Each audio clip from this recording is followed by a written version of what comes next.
Lisa, thank you so much for speaking to my students in the Global Leadership Project about the brain and how the brain works. And they would like to give you a very special thank you.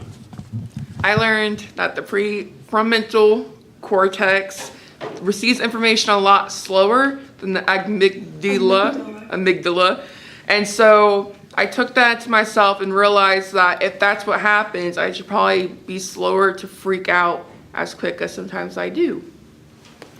So one thing that I would take away from today is the 4-7-8 breathing technique. So that way in a stressful situation I can calm down, and I will apply this by when my parents start to yell at me, that I will calm down from that instead of going off on them. I learned to better handle emotional situations by asking myself questions to better use my frontal cortex instead of the emotional side of my brain by the amygdala. I learned how to control my fear and anger by distracting the brain. I plan to use it when arguing with my parents. One thing that I learned is that we can use emotional intelligence as a tool, and it is a learned behavior, but it's not something you're born with.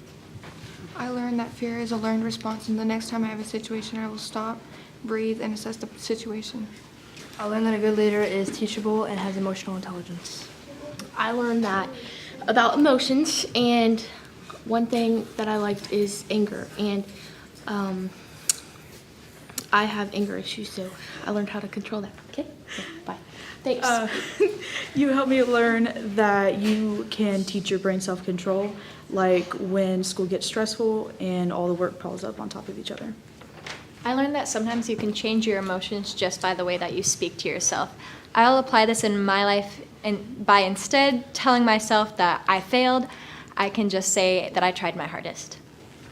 I learned that if my brain starts to go awry or starts telling me things that are irrational, I can bring it back to that rationality by asking myself a question.